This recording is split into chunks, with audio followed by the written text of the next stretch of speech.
So we are dealing with power calculation in electrical circuits. Power calculation in electrical circuits.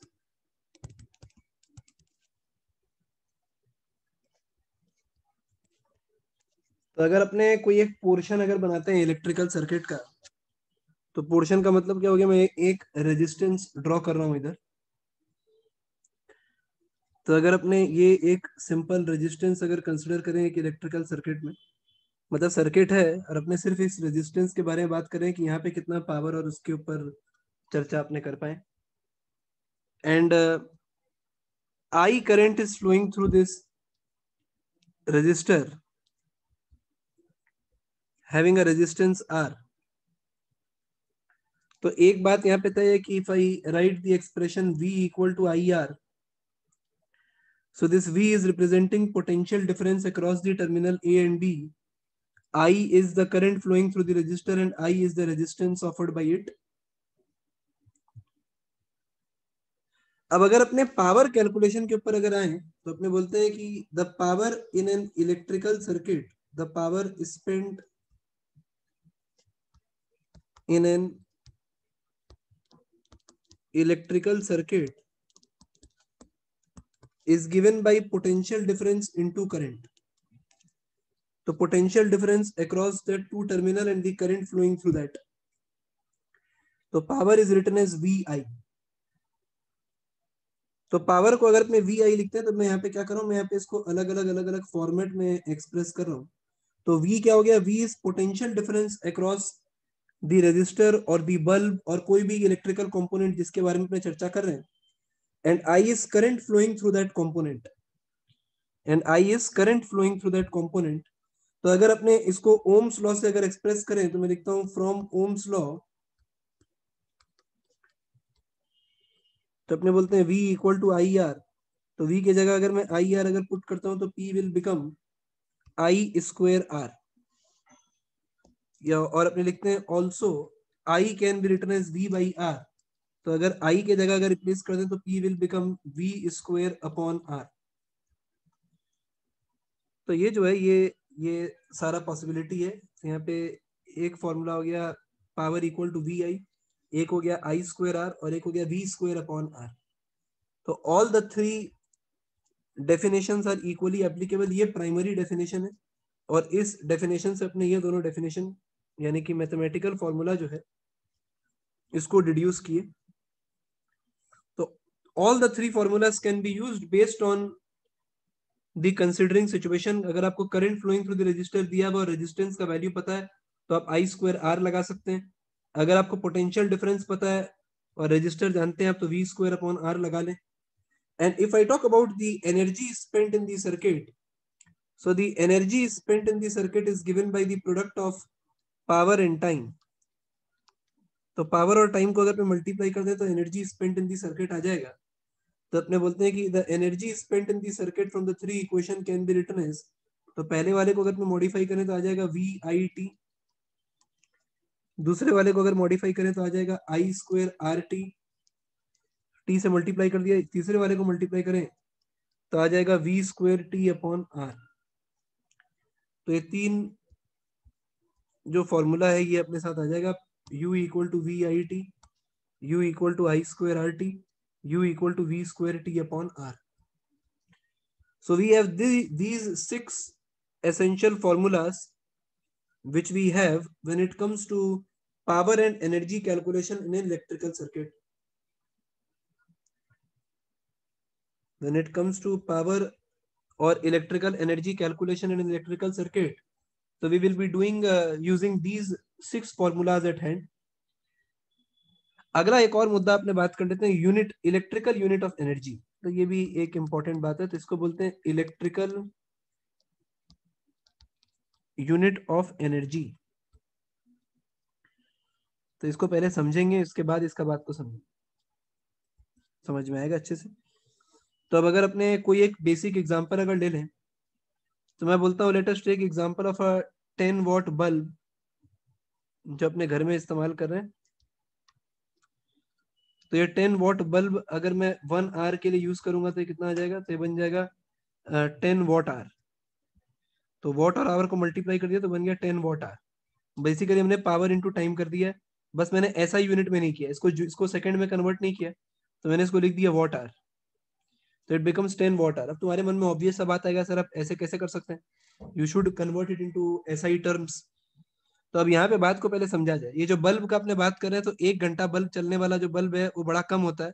Generally क्या होता है, generally अपने बोलते हैं कि रात को शाम पड़ते ही तुम 5-6 बजे के राउंड एक बल्ब चालू कर देते हो, और काफी बार होता है कि वो रात भर वो एक बल्ब जो है वो जलता रहता है। तो मैं मान लेता हूँ कि 12 घंटे या 10 घंटे के लिए उस बल्ब का ड्यूटी लग गया। तो now if I convert it into second, it will become a very tedious unit, it will become a very tedious unit. और ये काम एक दिन नहीं होता, ये काम 30 डेज लगातार होता है।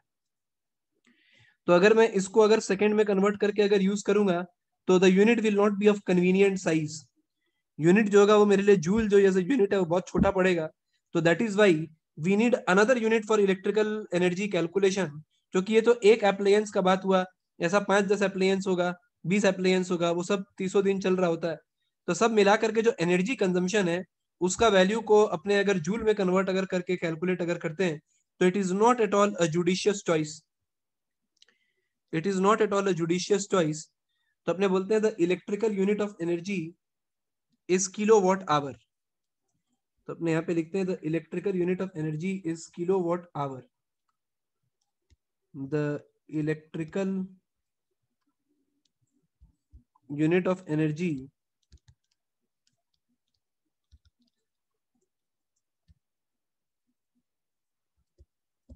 Is kilo watt our.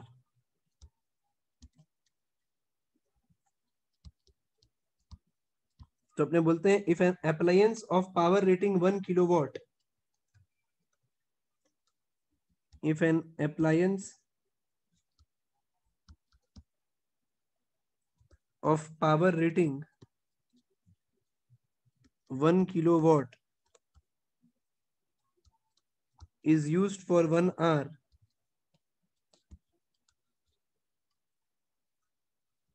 then the energy consumed by it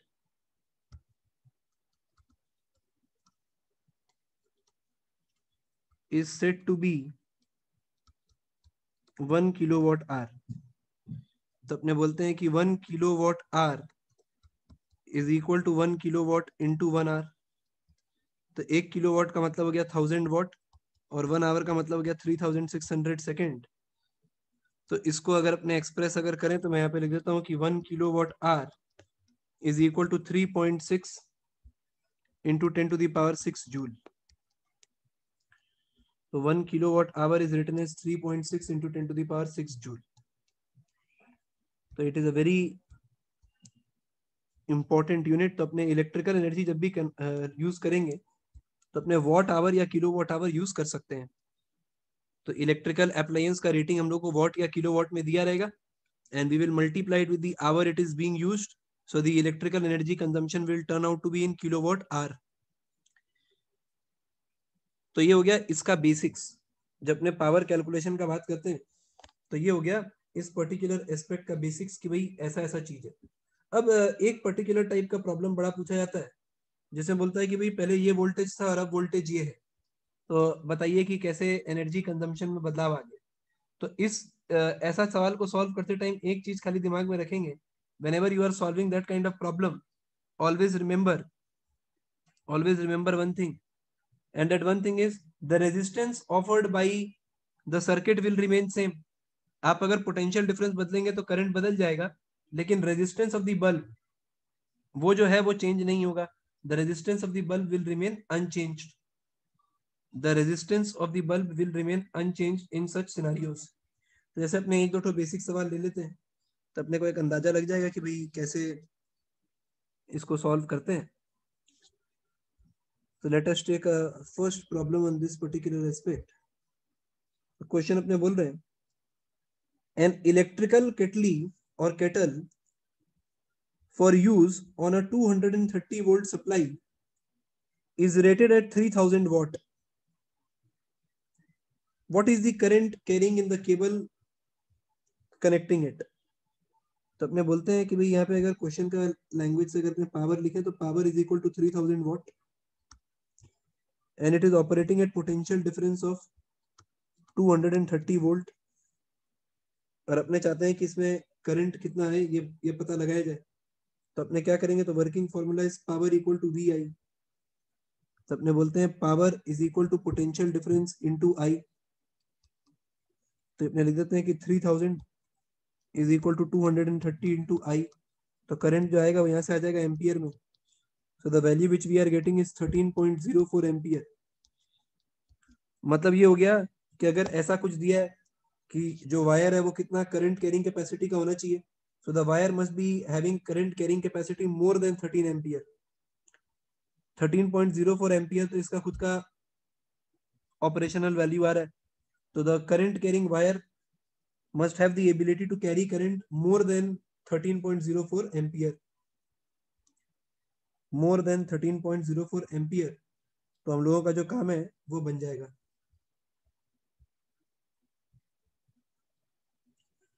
Let us deal with the next problem. So the next problem is stating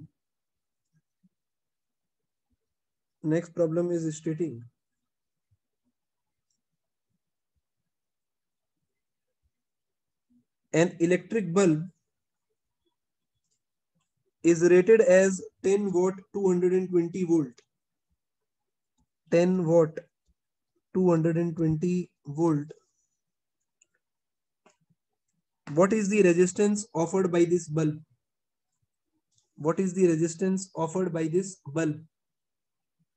तो अपने यहाँ पे एक इंपॉर्टेंट बात मैं पहले ये बताना चाहता हूँ कि इसका मतलब क्या है। इसका मतलब ये हो गया, when connected to 220 volt supply, the bulb consumes a power of 10 watt.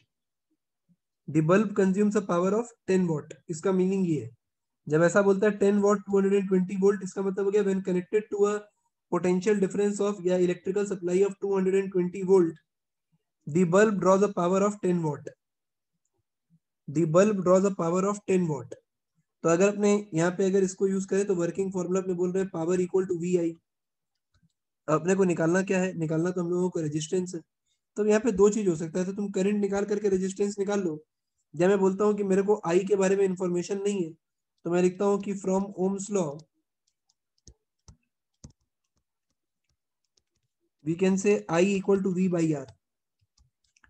तो I equal to V by R अगर अपने करते हैं तो the formula will become V square upon R, and resistance can be easily calculated from here as v square upon p. तो v square can be written as 220 into 220 upon p यानी कि 10। तो ये हो गया 4840 ohm. So the resistance offered can be calculated as 4840 ohm. So this is going to be the resistance which is offered by the bulb of 10 watt connected to 220 volt supply. अगर ऐसा पूछ रहा था कि भाई कितना करंट ड्रॉ कर रहा है ये बताइए आप, तो आप अपने चाहे तो फिर से ओम्स लॉ यूज कर सकते हैं कि v equal to I R. तो i का वैल्यू हो जाएगा v by are.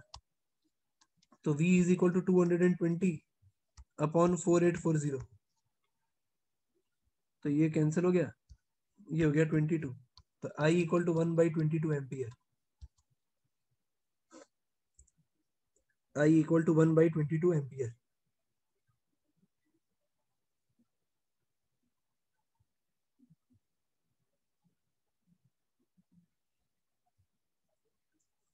Next question सुना जाए।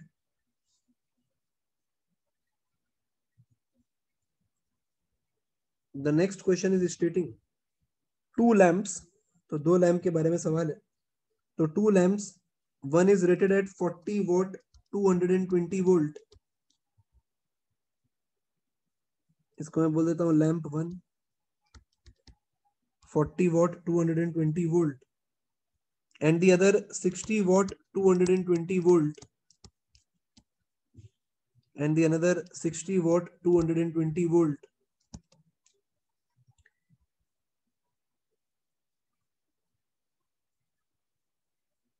Are connected in an electrical circuit in parallel,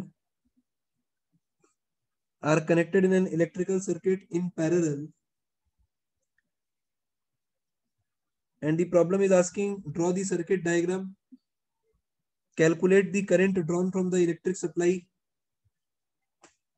and the last part is calculate the total energy consumed by the two lamps when they operate for 1 hour. When they operate for 1 hour.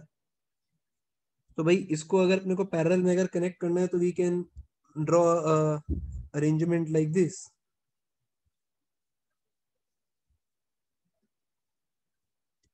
We have two lamps, lamp 1 and lamp 2, which are connected in parallel.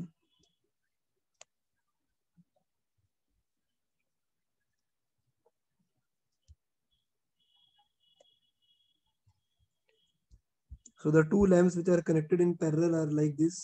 This is lamp 1 and this is lamp 2,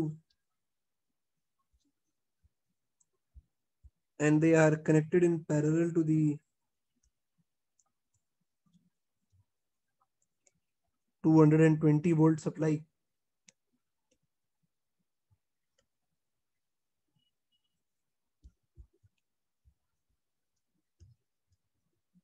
You get 220 volt supply. This is 40 watt, 220 volt. The next one is 60 watt, 220 volt. तो ये अगर अपने को power rating अगर इस तरीके का दिया हुआ है तो the first thing that we do is we calculate the resistance. पहले रेजिस्टेंस कैलकुलेट कर लिया जाए. तो अब दोनों ही 220 वोल्ट के अक्रॉस कनेक्टेड है. तो दोनों ही अगर 220 वोल्ट के अक्रॉस अगर कनेक्टेड है तो मैं बोल रहा हूँ इसका रेजिस्टेंस अपने मान लेते हैं R1, इसका रेजिस्टेंस मान लेते हैं R2. तो from here I can use the formula. तो power equal to V square upon R अपने यूज करेंगे. तो अपने लिखते हैं power equal to V square upon R. Then तो power is equal to 40, which is equal to V square upon resistance R1. So resistance R1 can be calculated in this way. And similarly, we say power is equal to V square upon R. So R2 can be written as 220 into 220 by 60.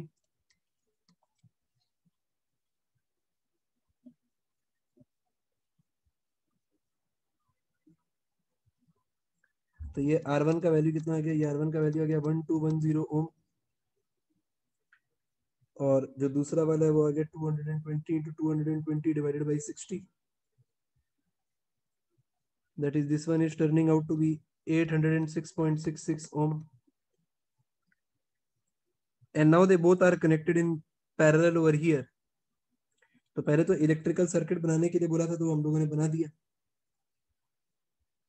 Find the current from the supply in each resistance. तो अब current अगर अपने को निकालना तो अपने are का value use करके निकाल सकते हैं. तो पावर इक्वल टू वी आई भी कर सकते हैं. तो current in each lamp, current in each lamp. Resistance निकालने के लिए से बोला नहीं था, हम लोगों ने एक्स्ट्रा निकाल दिया, कोई बात नहीं. Current in each lamp. तो power equal to V I अगर अपने कर दें तो we are using the working formula power equal to V I. तुम चाहो तो v equal to I R भी कर सकते हो once you have calculated resistance, but these are not comfortable values, so we are going with power equal to vi. तो first lamp के लिए अपने क्या बोलते हैं? Power is equal to 40 and 40 is equal to v into i1. तो i1 का value हो गया 40 डिवाइडेड बाई 220. तो i1 over here is turning out to be 0.182 ampere. और फिर अपने लिख देते हैं power equal to V I 220 into i2. तो i2 is turning out to be 6 divided by 22, that is 0.27 ampere.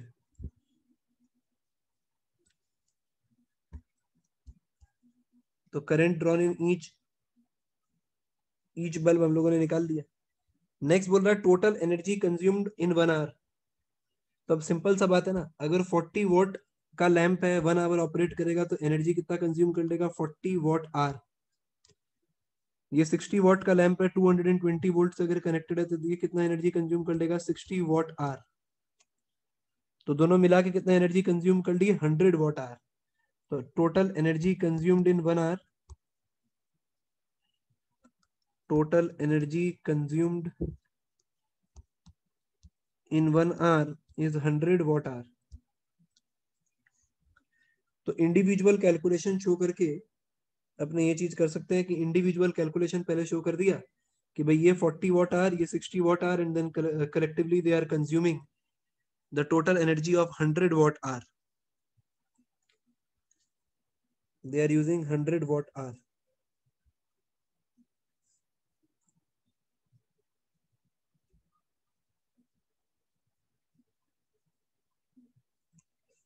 Let us deal with another interesting problem. एक और interesting problem अपने इसके ऊपर ले लेते हैं। तो जैसे अभी तक जो जो प्रॉब्लम था उसमें जितना पावर रेटिंग दिया, जितना वोल्टेज दिया, उसी से कनेक्टेड है। अगर अपने उसी को बदल दें तो क्या होगा, अपने वैसा कुछ देखना चाहते हैं। जैसे मैं बोल रहा हूँ an electrical appliance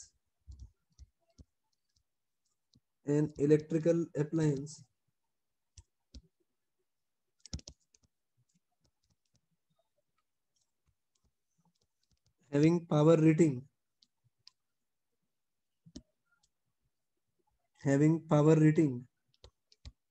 20 watt 220 volt is connected across 200 volt supply.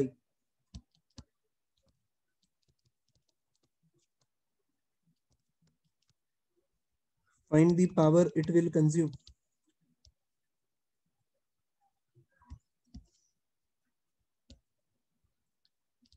Find the power it will consume. So now this one is an interesting problem कि जो पावर रेटिंग एक्चुअली है, यानी कि 20 वॉट 220 वोल्ट, वैसा ना करके अपने 220 वोल्ट की जगह 200 वोल्ट सप्लाई के साथ इसको कनेक्ट कर पाए। तो 220 volt supply was not available suppose, so now how much power it is going to consume. तो भाई this line is applying that when the voltage is 220 volt then the power rating is 20 watt. लेकिन यहाँ पे तो मामला गड़बड़ है, मामला बोल रहा है कि 200 वोल्ट सप्लाई है। तो 200 वोल्ट अगर सप्लाई है तो क्या होगा, अपने को ऐसा सवाल पूछा गया, एक सवाल को जो है अपने लिए घुमा दिया गया। तो मैं यहाँ पे क्या बोलता हूँ, मैं यहाँ पे सिंपल साधारण बात बोलता हूँ। यहाँ पे एक बात लॉजिक क्या है, the resistance of the appliance will remain same. The resistance offered by appliance in both scenario will be same.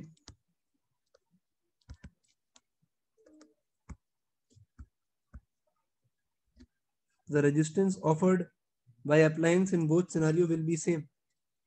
तो अगर रेजिस्टेंस ऑफर्ड दोनों सिनेरियो में अगर सेम है तो अपने यहाँ पे ऐसा बोल रहे हैं कि पावर इक्वल टू वी आई से अपने पहले क्या करें, अपने पहले यहाँ से इसका वैल्यू का आर निकालें। तो अपने बोलते हैं हेंस जब पावर का वैल्यू 20 वॉट था then V was equal to 220 volt. So using the formula power equal to V square upon R, we are calculating resistance R. So V square upon P. So V square upon P.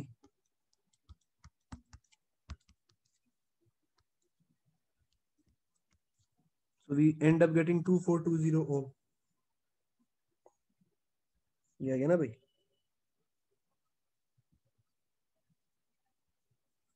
Now what is being done?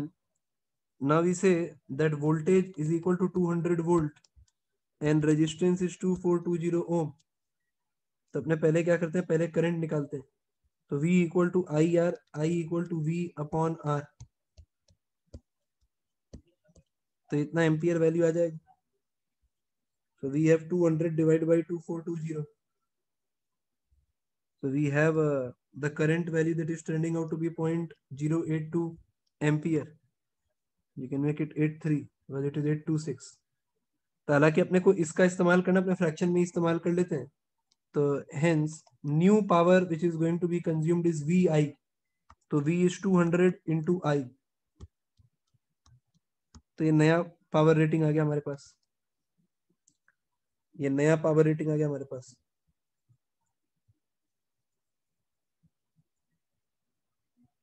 It is turning out to be 16.53 watt. 16.53 watt. तो ऐसा problem जो अपने करेंगे तो अपने ये चीज दिमाग में रखेंगे कि अपने क्या करते हैं, अपने रेजिस्टेंस जो है उसको इक्वेट करते हैं कि भाई दोनों सिनेरियो में रेजिस्टेंस जो है वो सेम है. तो रेजिस्टेंस ऑफर्ड अगर सेम है तो अपने ये चीज कर सकते हैं. अगर रेजिस्टेंस ऑफर्ड दोनों सिनेरियो में सेम है तो अपने ये चीज कर सकते हैं. So these were the simple problems based on household circuits.